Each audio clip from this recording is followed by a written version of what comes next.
Good morning. Thank you all for joining us here today for this important announcement. We're standing here at the Golden Fox Restaurant, and I'm joined by County Legislator Rachel Barnhart, the owner of the Golden Fox Restaurant, Corinna Casandrinos, and we're also joined by our Mercedes Vasquez-Simmons, and we also have the Minority Leader of the Monroe County Legislature, Yaversha Roman. I want to thank Corinna from the Golden Fox Restaurant and your entire team for allowing us to be here this morning. Small locally owned restaurants like the Golden Fox contribute so much to our community, and their success and survival is important to so many people, our economy, and for all the folks who are employed here. Monroe County has been operating under a state of emergency for nearly 16 months. Like New York State, the county has had emergency orders tied to the state of emergency throughout the COVID-19 pandemic to protect public health and the well-being of our community and our county workforce. These emergency orders required health screenings and temperature checks at all county buildings and other measures necessary to ensure that we're doing our part to slow the spread of COVID-19. As we've increased our vaccination numbers and seen our case numbers and positivity rates come down, many of the emergency orders that were once in place have expired. Like New York State, there is no longer a need to operate Monroe County under a state of emergency, and therefore the local declaration will expire this Sunday, July 11th.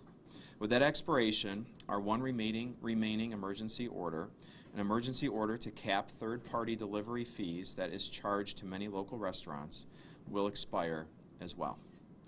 It's no secret COVID-19 has changed nearly every aspect of our lives, but it's especially impacted the economic vitality of our small businesses, many of which serve as the backbone of the local economy and our tax base.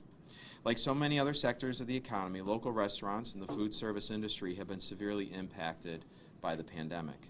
From a temporary shutdown and takeout-only restrictions to limited capacity, shortened hours, and other guidelines that cut into the already razor-thin profit margins many restaurants are forced to operate within. In an effort to help our struggling restaurants and food service establishments, my administration took several steps to support them during the economic downturn from the pandemic. Our Fast Forward Monroe Small Business Grant Program was spurred by conversations and ideas from Legislator Barnhart, and we worked with local restaurant owners to provide them with the support so that they could survive. We eliminated the 2021 food service permit fee that's typically charged to restaurants and food service businesses, saving hundreds of dollars. And then also signed in December, I signed an emergency order to prohibit third-party delivery services such as Grubhub, DoorDash, Uber Eats, from charging any restaurant in Monroe County a delivery fee of more than 15% of the purchase price of any order, regardless of whether that order is placed through the mobile app, an online portal, or some other means.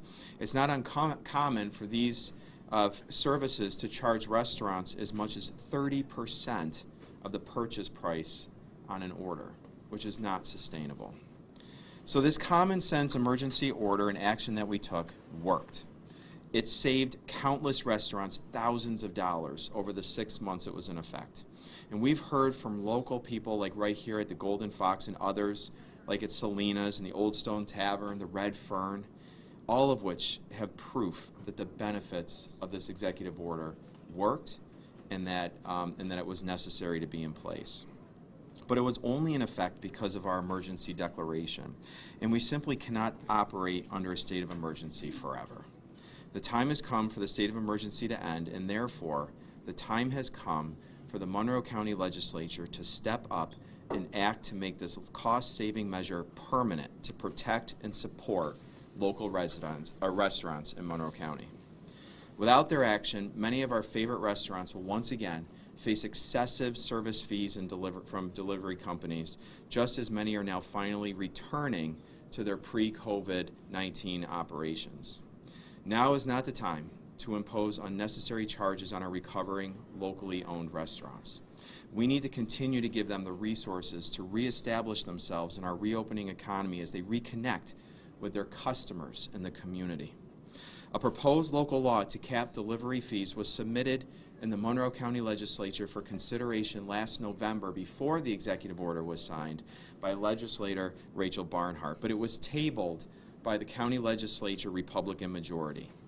We're here today to call on the legislature and President Joe Carbone to finally pass the delivery fee cap to pass the delivery fee cap local law so that this can become a permanent law to help residents across our community. The third-party delivery services offer valuable accessibility to restaurants in our community, and we're not denying that. But excessive fees threaten the economic health of vital local businesses, their ability to maintain employment, and their continued ability to offer food for delivery. And they hurt customers who might end up being charged extra to make up for this excessive fee. Delivery businesses should not be a detriment for restaurants and food service businesses. It should be another way of doing business. It should be a way to make a profit, and it should be a win-win for everyone. Capping these fees will safeguard the survival of our local restaurants, provide much-needed financial relief, and helps our small business owners to make ends meet. By lifting this proposal from the table, by entering a new local law to make this permanent, we can ensure delivery service is an affordable and accessible option for residents and consumers of our local restaurants. And so now I want to bring up to the podium the legislator who wrote this legislation, who we hope the county legislature, and call on the legislature to pass the legislation being introduced by county legislator Rachel Barnhart. All right. Thank you so much, Adam. During the pandemic, it was clear that restaurants were struggling because of the restrictions and because so many people wanted to stay home and stay safe. Many restaurants adapted to these restrictions by implementing takeout and delivery service. For customers to find them, they had to use these apps, Grubhub and DoorDash, and in most cases had to pay commission fees of 30% and sometimes more. Think about that. Every order, nearly a third of the purchase price goes right off the top to a smartphone app. I introduced legislation to cap that commission at 15%. Republicans did table my bill, but the county executive acted by issuing an emergency order. And 6 months later, we know that that order capping these onerous fees worked. The order has saved individual restaurants thousands of dollars over the 6 months it has been in effect. It made the difference for restaurants between opening and closing and laying off staff. People watching this and maybe commenting on social media may say, but it's a free market. The restaurants had a choice of whether to participate in these apps or not. Here's the thing though. These delivery apps, they use their market position to extract every last dime from the restaurants. The apps are not creating anything of value. What they did was they spent billions of dollars on marketing to change consumer behavior, to get us to order whatever we want from restaurants by using these smartphone apps. But now that the apps are so dominant, they can set the terms. Restaurants can forego the apps and lose customers, or they can use the apps, get customers, and lose profit. Each choice is a losing proposition. That's not freedom. Now, if we continue down this path, we may end up only with chain restaurants. The little guys simply cannot negotiate with these multi-billion-dollar companies. That is not freedom.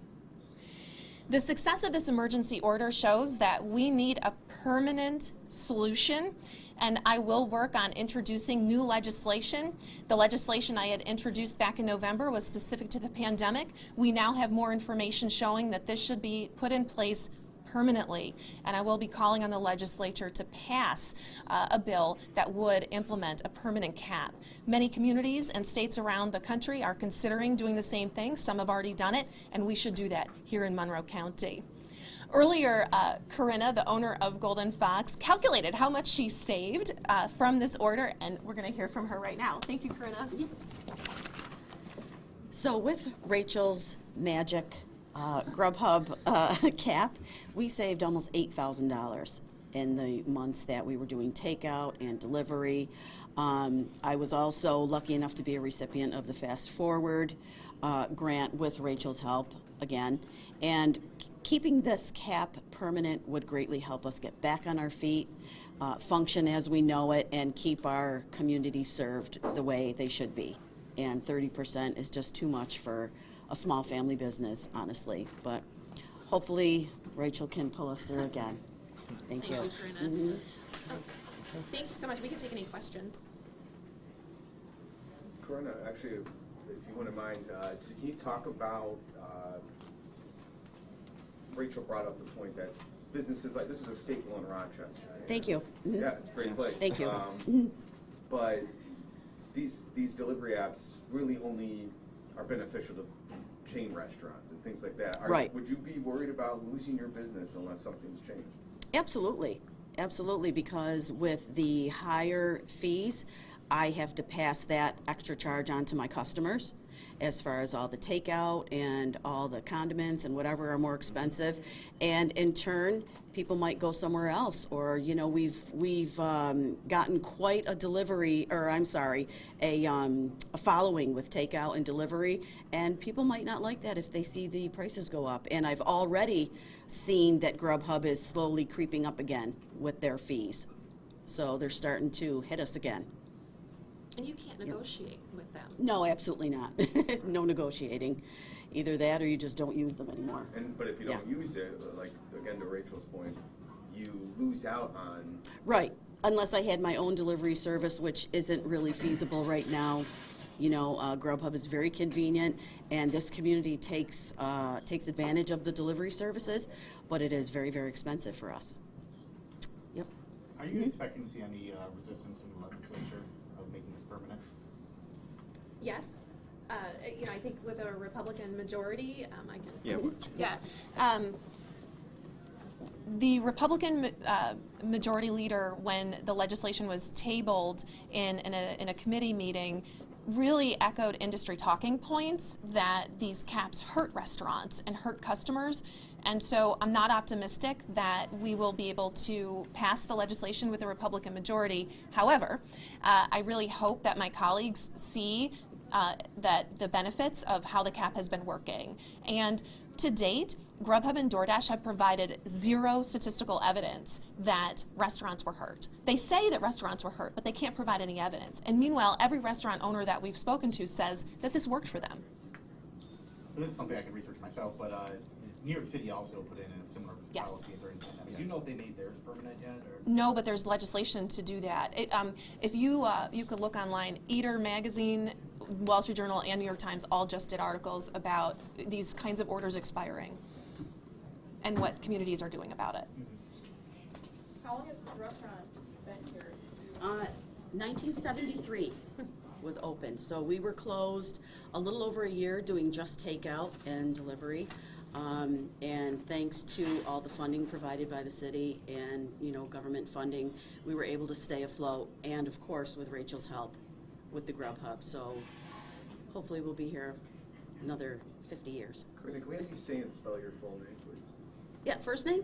If you don't mind. Step up to the microphone. Oh, Yeah, spell it's your a name. long name. First name Corinna, last name Kasandrinos. And the owner? Yes. You might want to say that for them. Pronounce that? Corinna Kasandrinos. Short Greek name. Short Greek. Would you say, now that we're back open, what would you say is the percentage of now that we're back open? Honestly, probably still 50%, 60%. We do this community has been so awesome to us while we were closed, and still, in fact, delivery and takeout is quite busy. So that's all I do on the weekends. I just stand by my phone. Yeah.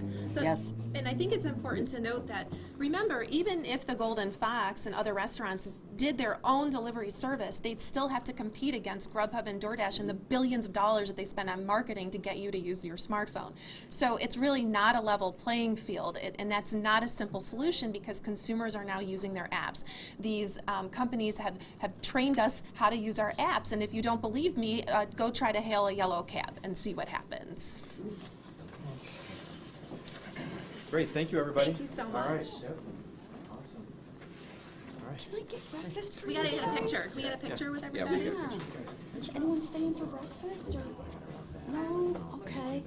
I'm gonna stay, Corinne. Okay, good. Yeah. You guys stay. Thanks for what you guys do.